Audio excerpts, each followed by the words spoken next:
We'll go ahead and get started. So it's my pleasure to introduce Bertrand Therion. He's the leader of the parietal team, which is part of the INRIA Research Institute in Sarclay, France. They focus on statistics and machine learning techniques for brain imaging.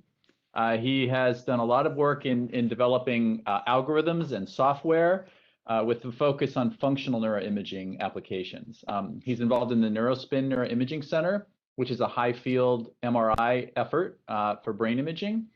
And he also heads the DATAIA, I don't know if how you say that, DATAIA Institute, which is focused on research on AI, data science, and their societal impacts. So without further ado, he has lots to offer us, and we're looking very much forward to hearing what you have to tell us about in the wild brain activity decoding. So without further ado, I will let you take it from here. Welcome. Well, thank you for the invitation first, and then for the nice introduction. I apologize again for the 10 minutes delay. After 1 year, we're still discovering these video systems and fighting with them. So today, my conference will be about the interplay between machine learning and brain imaging. And say the core question is, what can machine learning offer to cognitive brain imaging? So I'm going to present you some efforts to do some big data analysis with neuroimaging data. I guess that most of the audience is familiar with cognitive neuroscience, so let me caricature it a little bit in my own way just to explain the concepts I'm going to use today. So to me, cognitive neuroscience is a field where people try to prove cognitive theories, so theories about how the mind works, by using some paradigm, some actions, some stimuli that are organized in an experimental paradigm, and then using the fresh brain of the 20-year student of the next university, you can measure brain responses to these different stimuli. And then comes the time of data analysis, where you try to relate what was presented or the actions performed by the participants to the brain data. And so typically you can frame this analysis as two possible things. Encoding would be mapping the actions, stimuli, etc. to brain activity, while decoding would be doing the converse operation, trying to infer something on behavior based on brain activity that was measured. We're going to use both encoding and decoding in this work with a special emphasis on decoding. Now, if we think of the field of brain imaging, I think in the last 10 years, one of the big changes has been that people have realized the importance of replication and the question of reliability.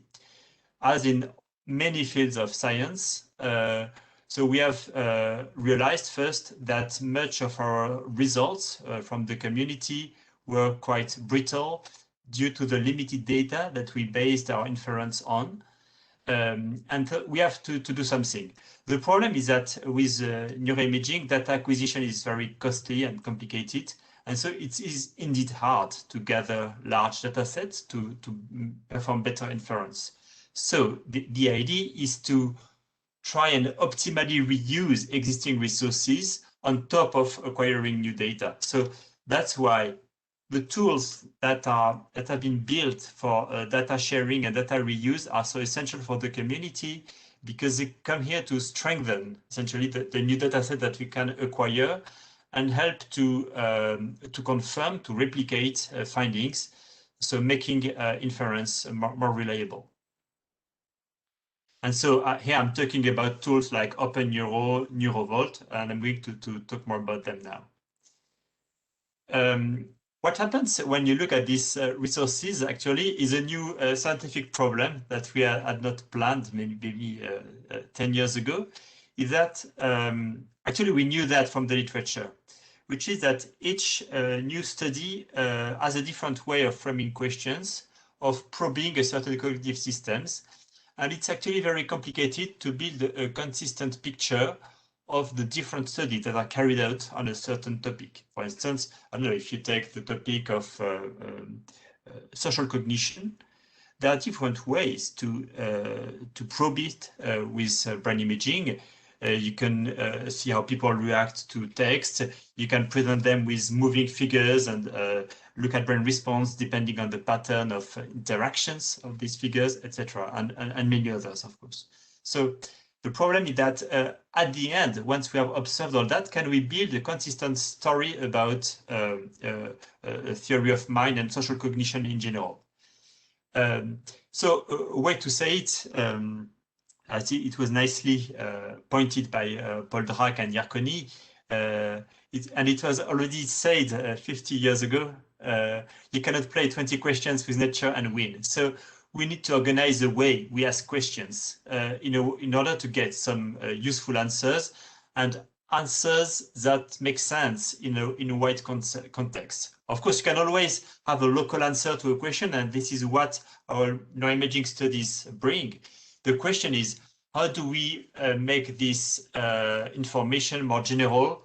How do we make it hold in more generic contexts?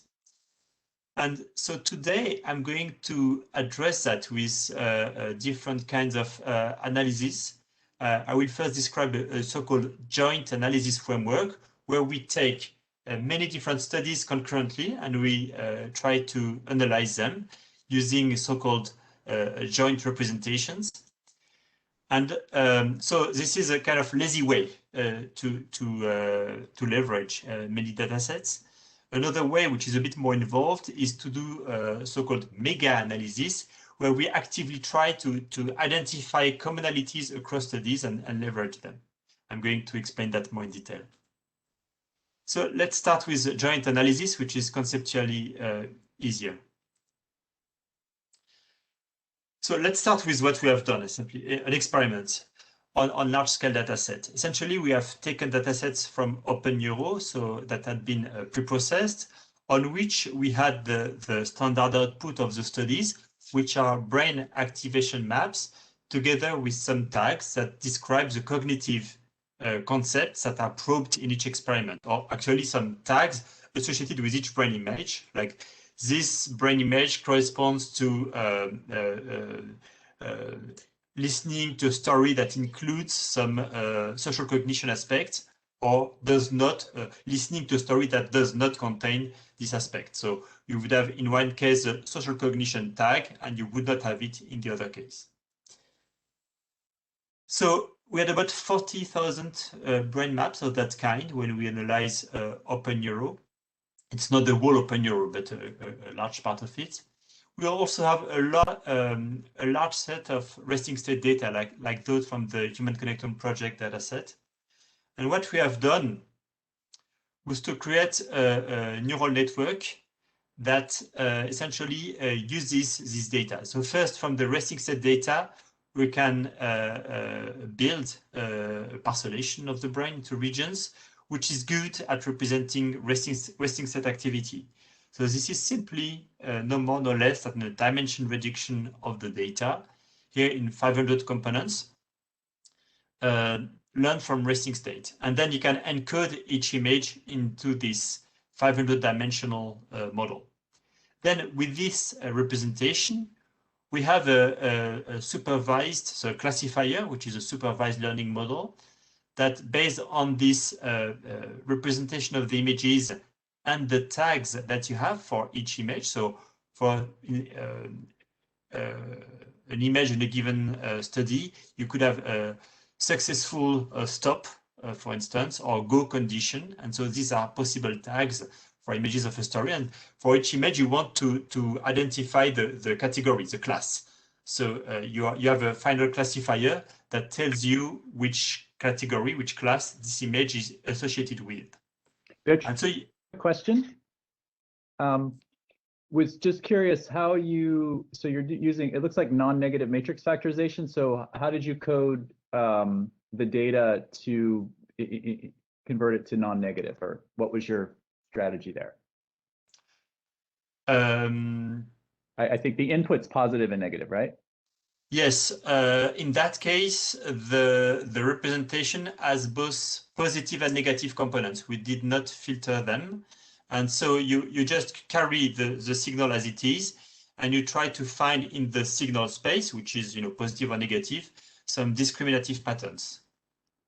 Sorry, maybe the non-negative part is here. Yeah. Sorry, the word non-negative is present indeed, but it's simply to get regions from resting state. So it's it's a sub part of the problem. It's not the supervised part.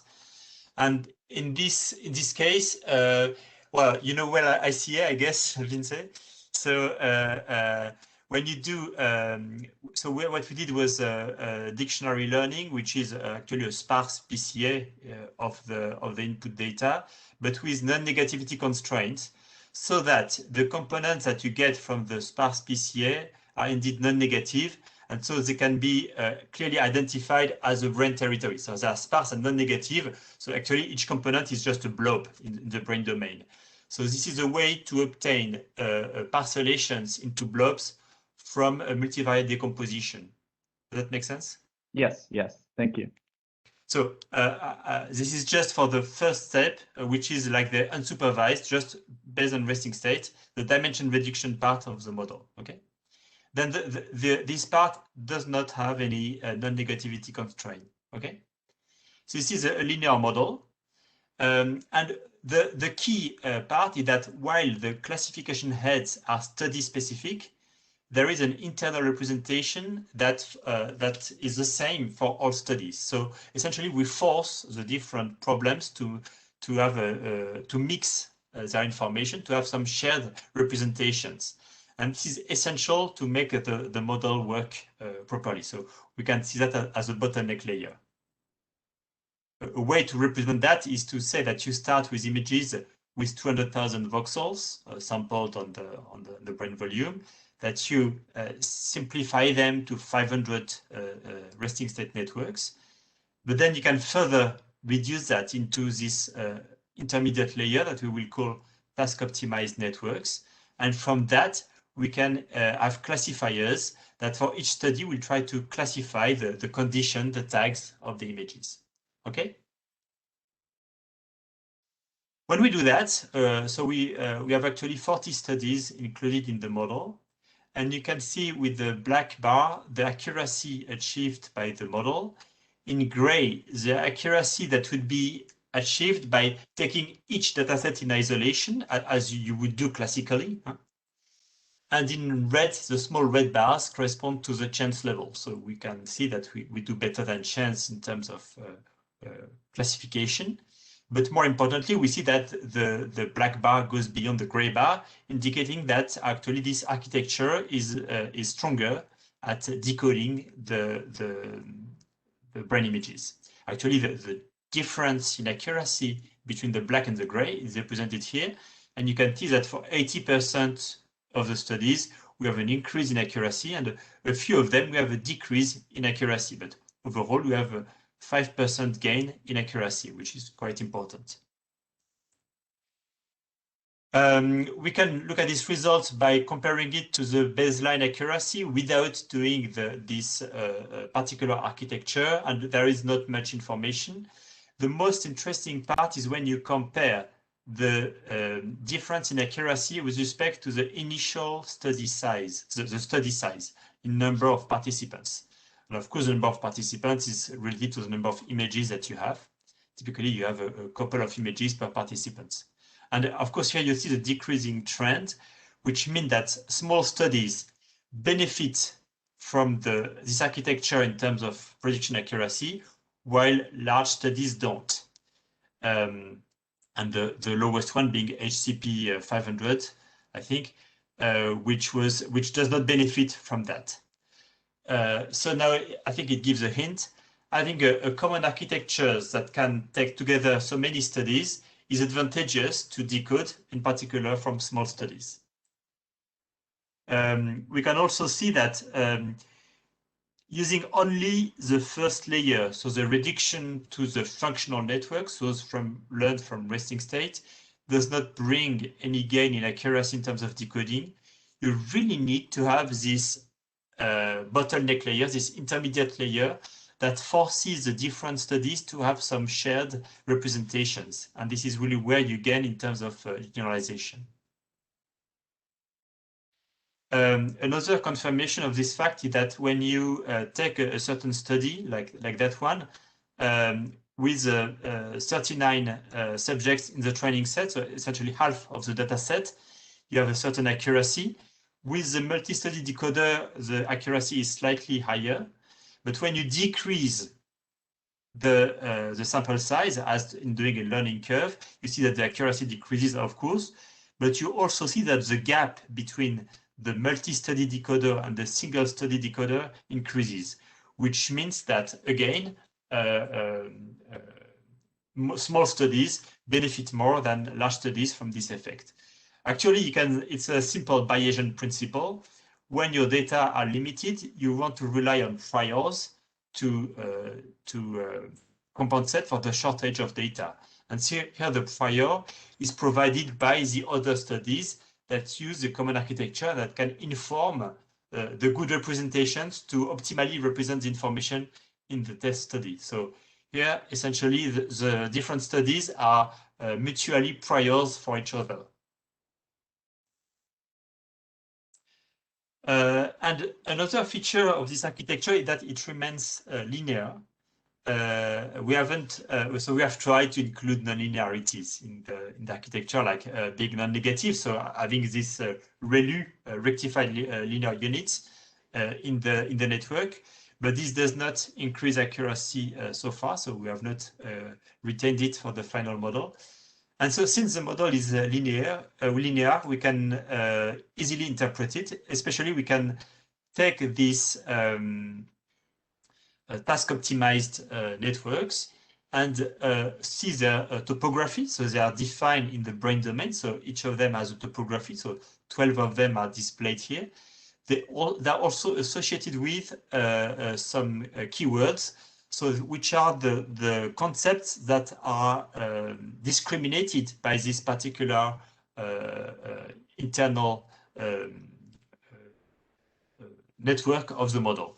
For instance, you have, without surprise, right motor cortex, left motor cortex, language networks, visual networks, so the usual suspects, I would say. More interestingly, we also see like the insula that stands out as the component related to different relatively high-level cognitive operations or some frontal regions like involved in risk-taking tasks, etc. So you can see this model, which is first a discriminative model, also as an attempt to build a functional atlas of the brain. The good point is that this atlas is validated by its ability to decode the concepts from brain images.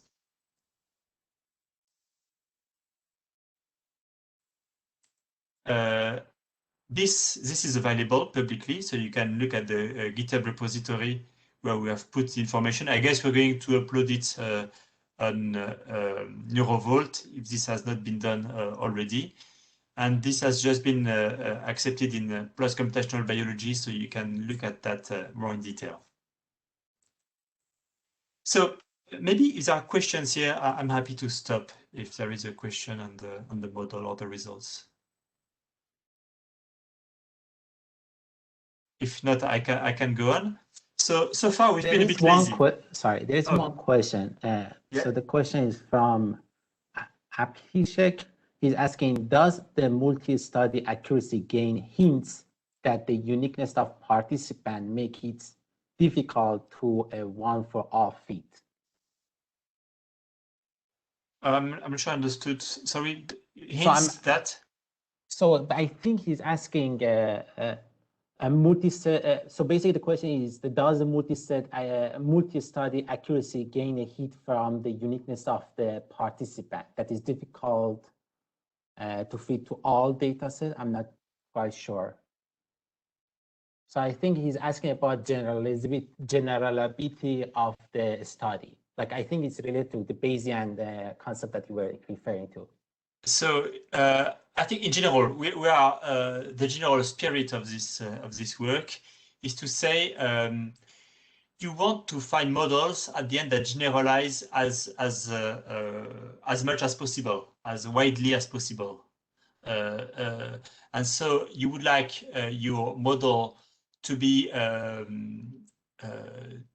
able to generalize to new studies that you have never seen. So taking very diverse studies from OpenEuro is a good way toward that, maybe still not perfect, of course. And so in the next section, maybe I will move on, and I think we can have this discussion again at the end of the talk, because it's a general point. But now we are going to go actually further by trying to now actively identify some common concepts across studies, as I announced at the beginning of the talk. So far, we left each study separate. We just, the model was common at some point. Here, we are really actively trying to see if there are some common features across study. And so if we can discriminate something, we want to really make sure that it's generalized to new studies, which means typically new subjects, new participants, clearly.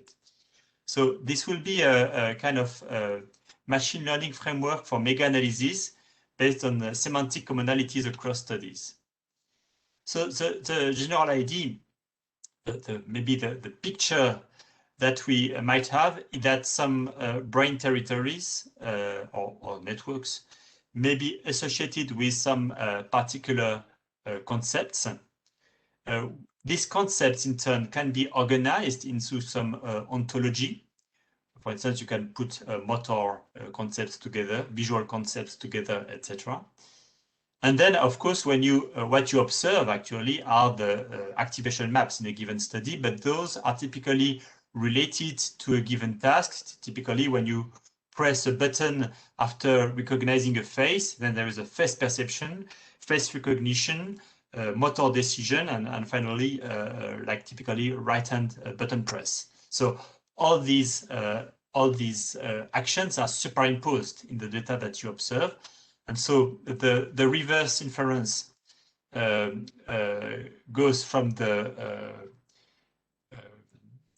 brain territories to the concepts, and forward inference is a classical GLM study that finds the brain territories associated with some experimental conditions that mix several of these concepts.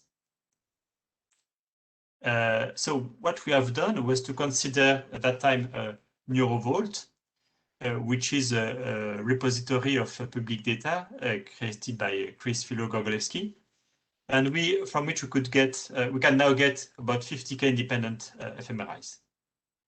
And also Cognitive Atlas, because one aspect is images, but the other aspect, which is important, are annotations. And as you may know, Cognitive Atlas contains two types of information, task description and concepts.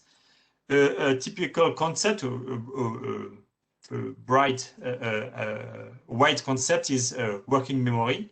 And working memory can be probed, for instance, using one backtask or two backtasks, so in general, an n backtask.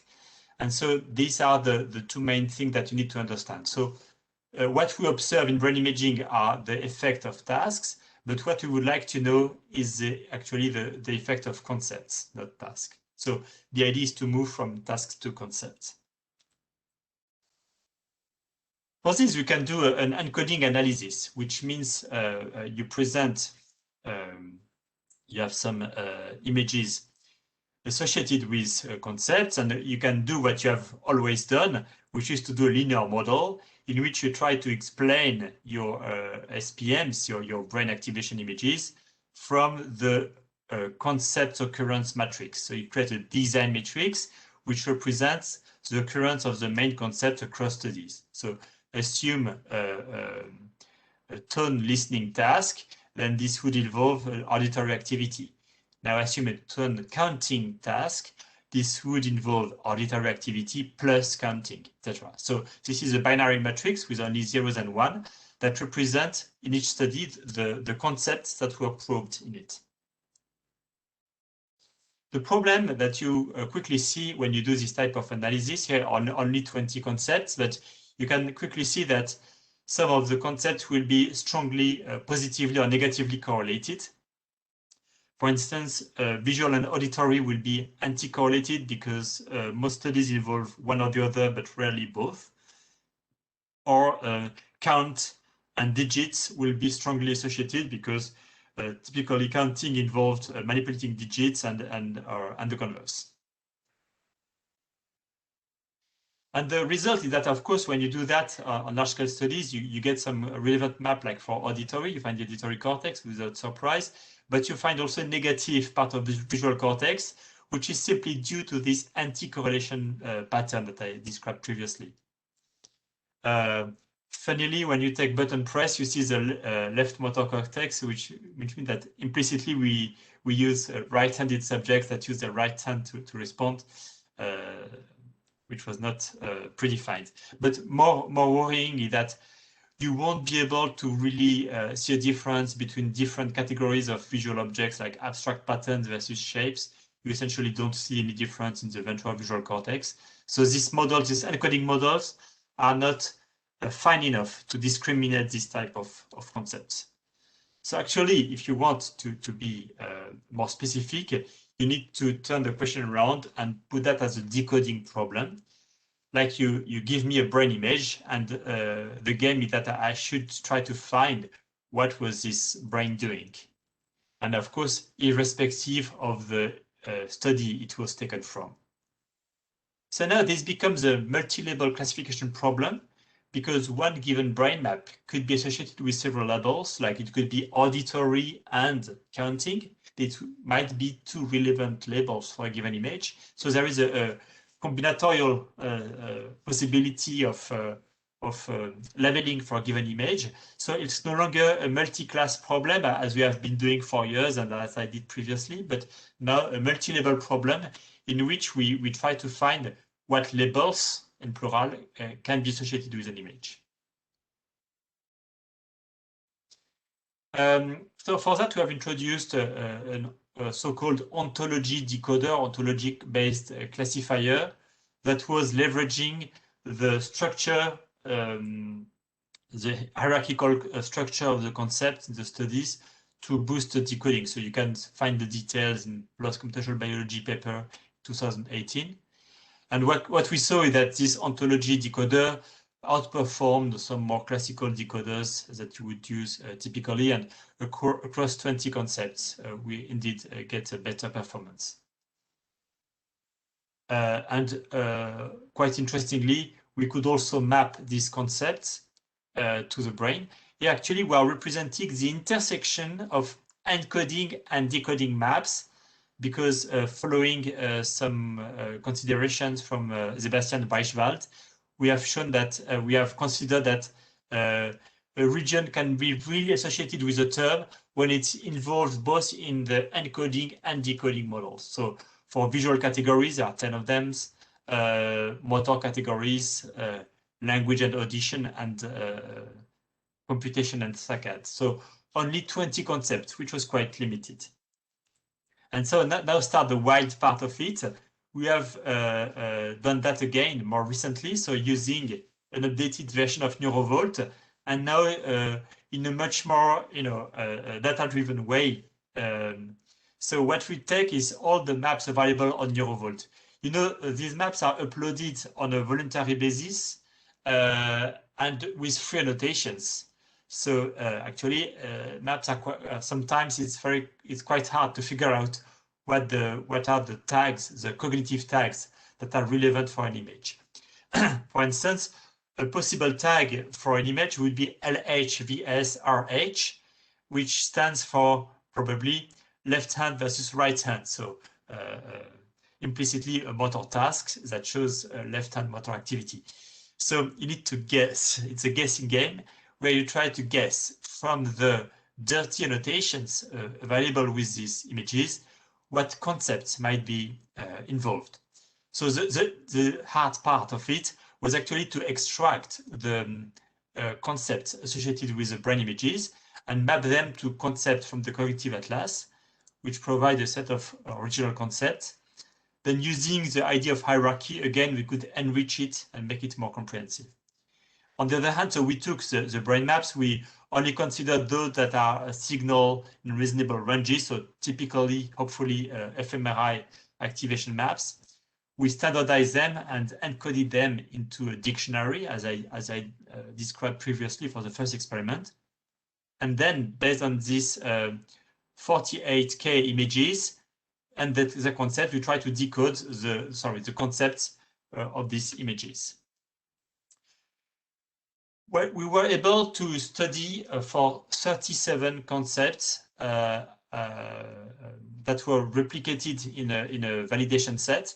We were able to study the accuracy in decoding, and what you can see is that in terms of AUC, the classification is better than chance in maybe 80% of the concept. So some of them are super easily decoded, like write to, response execution, etc. So motor concepts are quite easy to decode. Some of them are much more difficult, like memory maintenance, working memory, etc. Because they are used quite a lot. This is here the frequency of the terms, and you see that the harder terms are those that are more frequent, probably because they are not used very consistently across a neurovault. People won't call working memory maybe the same things across studies, and this creates a kind of noise in the annotations. We can also see that we outperform the GC-LDR model that we could also probe. This is based on neuroscience, that we could also probe on some of the concepts. But we understood that the main issue was not on the image side, but really on the concept side. For instance, an image can have a tag like speech perception, but then you have to, of course, speech perception involves voice perception and audition, and it also involves language processing. So we have actually an hierarchical organization of the concept, and we should take it into account, because otherwise it will be very hard to identify properly these concepts. And so we have used this hierarchy, which is partly given in Cognitive Atlas, to improve the labeling of images and actually avoid some missing labels. And when we do that, we end up with a larger set of concepts that you can probe, and also an increased accuracy. Now we can decode reliably many more concepts using the same validation set. So there is no trick here.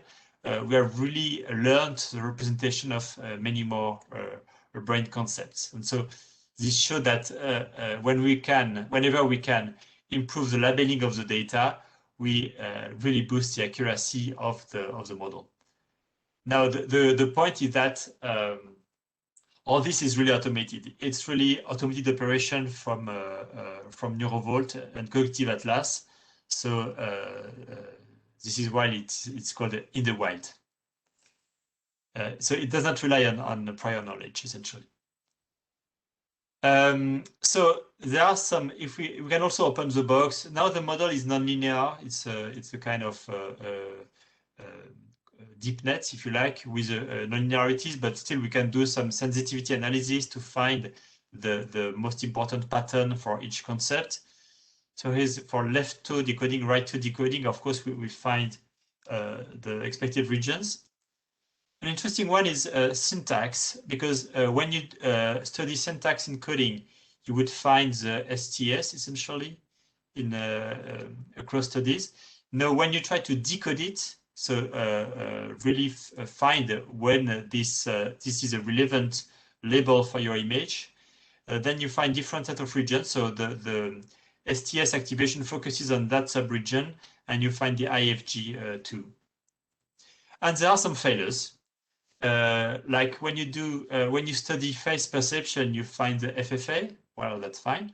But when you do face recognition and try to decode that, you find essentially the same patterns, plus maybe some motor activity. So which means that the decoder took face recognition as perceiving a face and pressing a button. And even worse, emotion perception is decoded with this pattern, which is FFA again. And it's just a bias, which is that in the data sets currently available on NeuroVault, emotion perceptions are induced by fearful or expressive faces. And actually, there's a confound here that too often only face stimuli are used to probe emotions. And so this makes this creates a big confounding. And of course, this emotion perception would not generalize to more general categories of emotions, obviously. I think I'm trying now to convince you that annotating well our brain images, our brain results is important.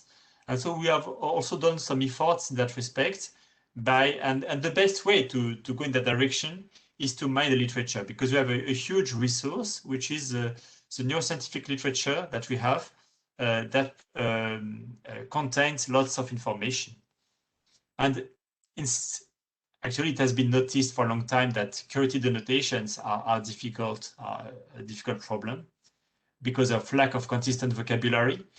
I'm not going to advocate too much in favor of ontologies because I think it's still hard to formalize a relationship between the terms. But what can be done is to leverage statistical analysis techniques to learn from big corpora, from the literature, how the term co-occurs, how they are statistically related.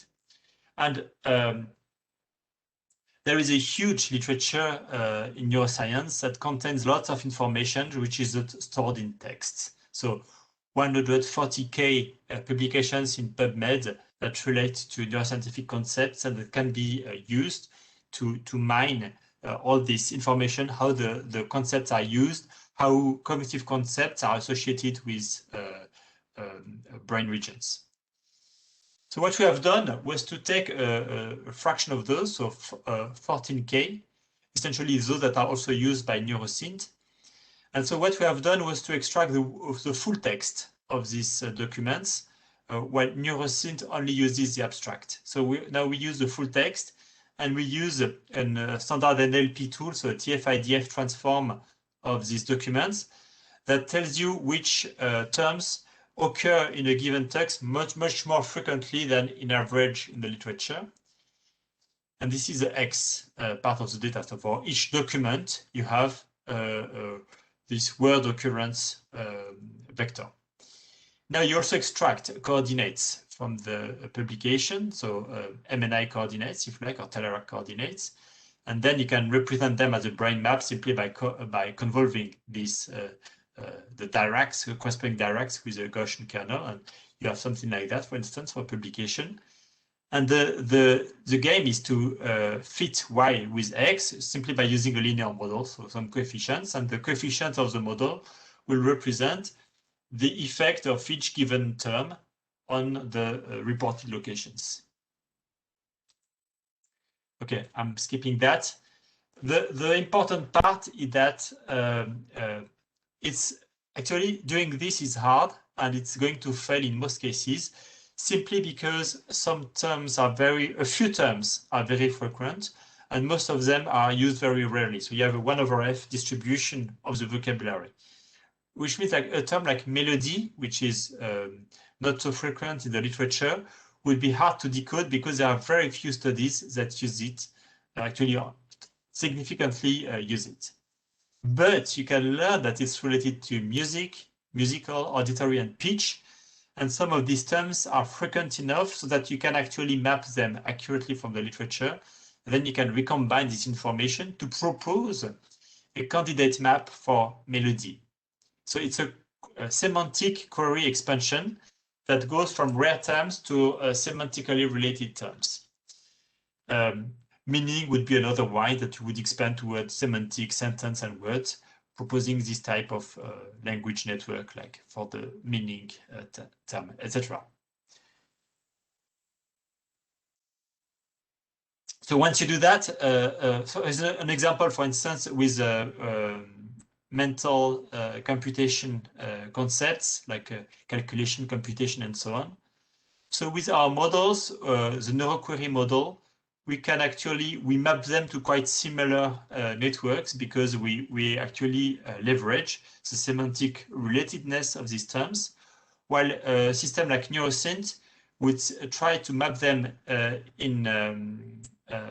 independently. So some of them would be mapped quite accurately, but some of them would don't have enough occurrences to be mapped properly. And so you've got all these differences that are probably not very meaningful. So this is now a public resource, neuroquery.org, so you can use it. The nice thing is that you don't need to have a query defined in a limited vocabulary. You can actually copy paste any paragraph of a publication and put it. And what neuroquery will do will be to expand your query, like putamen, to different terms. So in that case, putamen is easy, and actually you can expand it to itself, essentially. But you can also say it's related to different terms. And then see how many studies are using these different terms. But in that case, the brain map that you get at the end will also reflect the putamen term because it's represented often enough. But for other terms that are more rare, then it will not use the term itself, but rather semantically related terms. So we make this visible. And so we propose a brain map for the term that you can download and reuse as much as you want. So this has been published in Life recently, and so the interface is publicly available, and we're happy to get feedback on it. Okay, and finally, it will be the end of my presentation. We are also working on generating good normative datasets, because I think this is an important resource. So we have started this individual brain charting project in which we scan 12 people during 7 years. So we do essentially 50 fMRI acquisitions using as many different protocols as possible. So here is an example. So what we provide at the end are these images, relatively high resolution, so 1.5 millimeter, associated with some cognitive tags. And these cognitive tags are borrowed from Cognitive Atlas. So they are, canonical tags, if you like, in some sense. So we have made some efforts to provide this data, both in OpenNeuro and NeuroVault, so that this provides a reference to map all these concepts. And of course, we can then do some analysis, see, for instance,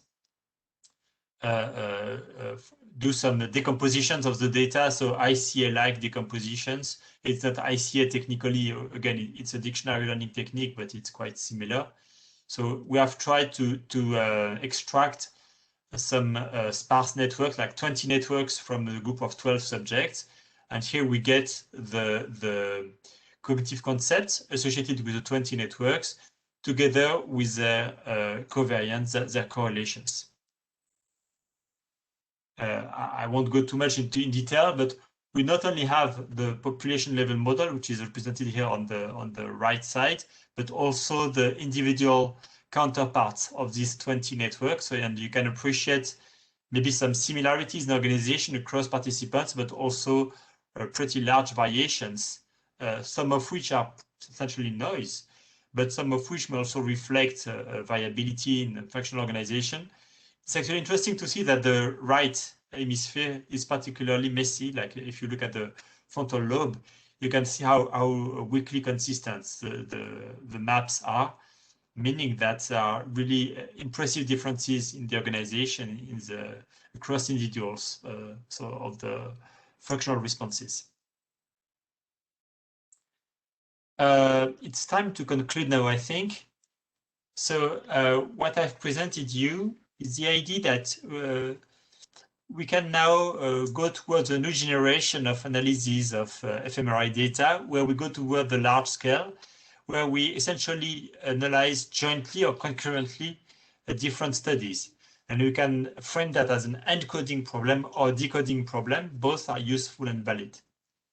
Now, when you try to do that seriously, what you find is that finding commonalities across cognitive studies is hard. So we need to find a common vocabulary and to find the common concepts across them so that we can compare them and try to find some patterns, some information that generalize from one study to another.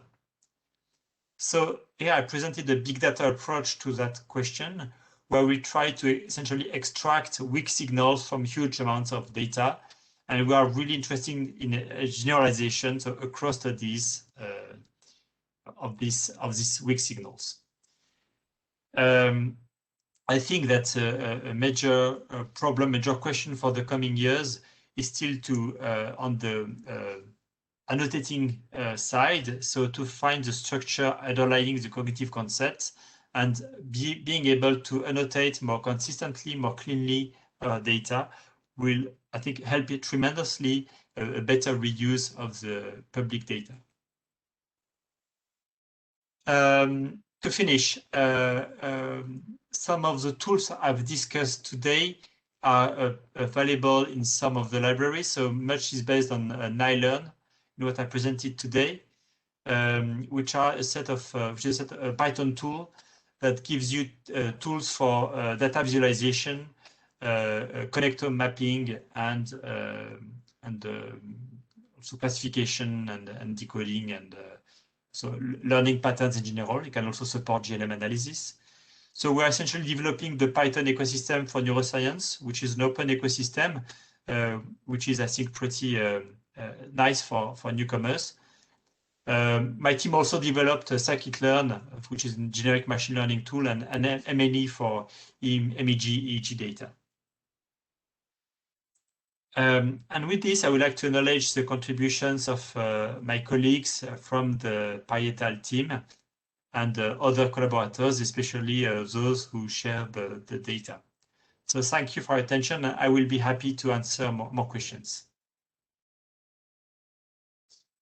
Thank you very much. So I'm going to unmute Abhishek because he had a question and he wants to follow up. Abhishek, you're on mute if you'd like to ask your question. Yeah, sure. Thank you. Thank you for that. Sir, this was a really great lecture. And I thank you for taking your time out and explaining it. Sir, if you could just go back to the slide where we were comparing the multi-study data accuracy gains against increasing the number of participants. I would like to sure. just ask a question around that. Sorry. Is it that one? No, sir, the one above it. Or yeah, just the 2 slides above it, I guess. Yeah, here only. So in the second graph, sir, the 12 number slide.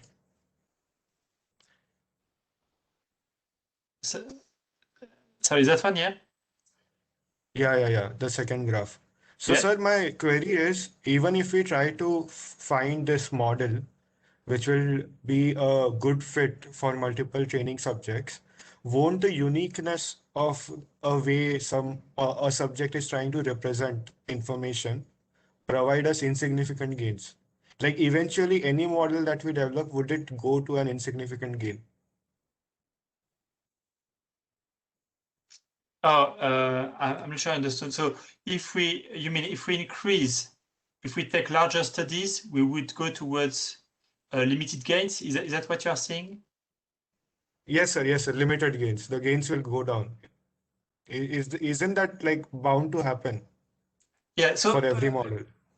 But yeah. So typically, so I think I want to say 2 things. First is that as always in statistics, you have bias variance trade-offs. Okay.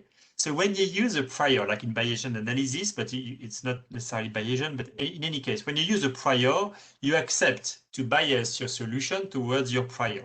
Okay. Here, the prior is a bit informal. It's just information provided by other studies.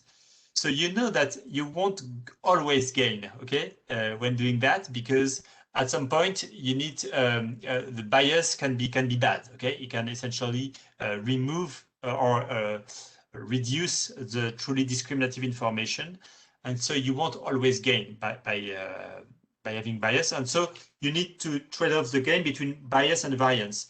Having a prior reduces the variance, and so it's good in most cases, and you can see that actually by these accuracy gains. So better generalization of your decoding models, which is brought by lesser variance, but at the price of a little bit of bias. And this is, of course, detrimental. In some cases, you won't have any gain. Probably if you only had very large studies, then probably you would tune the algorithm differently to better use them and make sure that you're not losing or you still have some gains. For instance, if you have very large studies, you probably go towards the second approach I described, in which you try to find the commonalities between these large-scale studies, because it's worth the effort, essentially. When you have large studies, you should actively try to find the common concepts, what is shared across the study. Working memory in HCP, is it the same thing as working memory in, say, another big study? Okay. And the other thing I would like to say that still at the moment, the median size of studies published in neuroimaging are about 30 subjects. So we're still in this regime where with 30 subjects per study, we can benefit pretty much from this multi-study model. Does that answer your question? Yes, sir. Yes, sir. To a good extent, it does answer my question. Sir, also just to follow up, sir, when we are trying to construct these models, and we are essentially in a way creating the Chinese room problem again. So will it actually be useful to understand the underlying mechanisms of, say, like you gave the example of scent, melody. So melody is something that can be perceived in different ways by different people. We might be able to model it, but will we essentially end up understanding what melody is? Or will it remain a Chinese room problem? Yes. Sorry, I'm not familiar with the Chinese room problem. Sir, I can just give you, it's a two-minute brief on the Chinese room problem. So it states that suppose a person sitting in, okay, yeah, please, someone else. Yeah, because there are other people who have a question. I would be happy to follow up on this, and we can also follow up. Maybe I think I can go a bit toward the melody example, sure. if this and we helps. can always follow up on this like if needed, but please go ahead. Because it's the same story essentially. Okay, yeah. It's a bias, variance, compromise. Okay, melody, if you try to map it alone, you will have too much variance, and so it won't generalize, and so your model will be very bad. If you try to bias it towards neighboring concepts, then you lose a lot of variance. You accept a little bit of bias and reduce variance. And of course, this is at some point, the exercise is a bit limited, and we need to be able to map more precisely. But at least for the moment, given the resource that we have shown by cross-validation, so by taking like 1,000 publications apart and validating on those left-out publications, that doing this type of expansion was beneficial. So on the bias-variance trade-off, we're on the right side at the moment. This may change in the future, hopefully. So thank you, thank you so much. So Baxter have this related question. I'm going to also unmute him. He's asking how to think about the selection bias inherent in relying on existing data set. So the selection bias, you mean selective reporting, probably, and potentially also on the published data. So people will put on Open Neuro their successful data sets and maybe not the unsuccessful experiments. So it's true that we will have this type of issues. The way I like to think of it, so we know, of course, we all know that there are issues with the literature. Woger, for instance, had shown that actually it was hard to, when you do like classical meta-analysis, we see that many findings are not well corroborated, etc. So all this is well known. And this is related, of course, to these selection bias problems that you are referring to. Now, my hope is that overall, when you take large portions of the literature, so 14K publication in our case, you are essentially kind of removing these are like a small noise that are in the data, and you are kind of reducing their impact. That's the question. I think the problem is that when it comes more systematic, and I think there is a source of bias, which is that when a first study reports something, then the next studies will essentially try to will be more similar to that. So there is this replication bias, and this can have quite important impact in the literature. I agree with that, but how can we do better than that? We have to trust the data we have, because otherwise I have no authority to say which part of the literature should be trusted or not. So what we can certainly see that there will be some drifts and some fluctuations of the literature across the years, because probably some ideas have kind of faded out and some of these have become more popular. And this is part of these biases, of the community biases. We just hope that, by integrating over long periods and wide literature, we will do our best, to limit the impact of these noise sources. But at the moment, I cannot do anything better than trusting the data. Yeah, thanks a lot. So the next question, there are like a couple of more questions. Ashmin asked about what did you use to conduct a meta-analysis? I'm guessing they are talking about the mega-analysis. I'm not sure about that.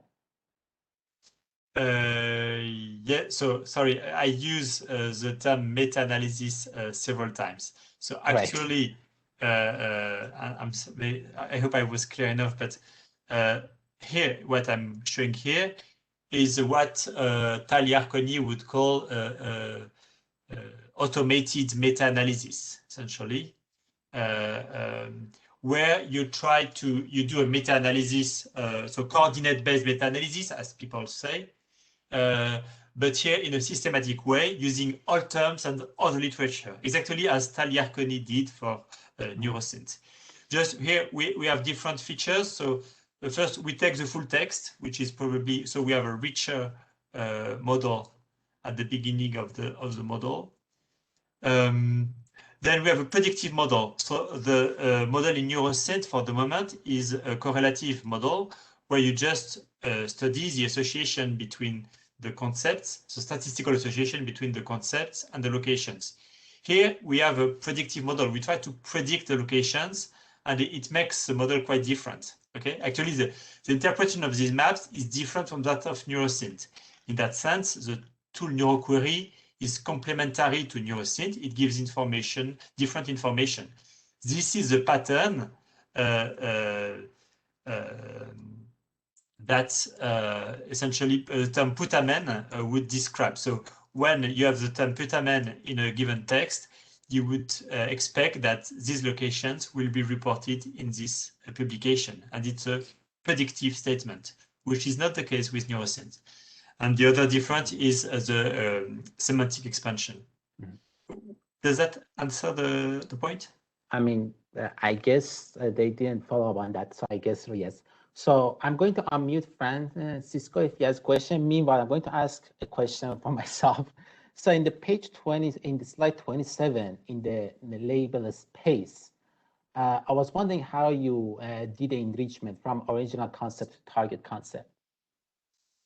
Yeah, so what I call enrichment is that one, that thing. Page 27, yeah. Yeah, but so, sorry, slide enrichment. Is here, yeah, in the label space. What I called enrichment is what, sorry, maybe I should have been more consistent in my wording. So is exactly that step, sorry, where, so the problem that we have with if you just take the labels that are associated with the maps in NeuroVault, you will have a lot of missing labels, okay? What we say to solve that problem, we say that, for instance, sentence processing would involve syntax, which would involve language or language processing. We take these two as the same thing. Sentence processing would also involve word comprehension and so on and so on. Okay, and so by saying whenever one of these terms is present, then you also retain all the upper terms in the hierarchy. Okay, And by doing that, you have more terms. So essentially it doubles in average the number of tags associated with a brain image. And it really helps decoding. So now we have a more consistent labeling and also richer labeling of the images, and it really helps. So we have seen the gain in accuracy. Thank you. And maybe one more question if you have a time. So Francisco is asking regarding the data partitioning in the joint representation experience. He's asking, do you leave out whole data set for testing while training the model using only different data set or not? No, not in that case. That's a good question. So I'm going back to that. So in that case, in this model, there is no true generalization from one dataset to the other. Okay. Here at the end, you've got the classification heads, which are here, and these are study specific. Okay. So you need to have data from each study if you want to decode it. Okay. We are not trying to say, oh, there is face in this first experiment and like face perception in the other one. So we could try to generalize from the first one to the next. We haven't done that here. What we have done was to say, oh, for each study, let's try and classify the images. And so what we do is we take half of the images for training and half for testing. So it's a pretty big testing set. But indeed, here we are not claiming that we can generalize across studies. This is a big difference with the next step, what I call MEGA analysis, where we actually now fully generalize across studies. So here the cross-validation is always on left out studies. So it's harder, but it's also more powerful in terms of results.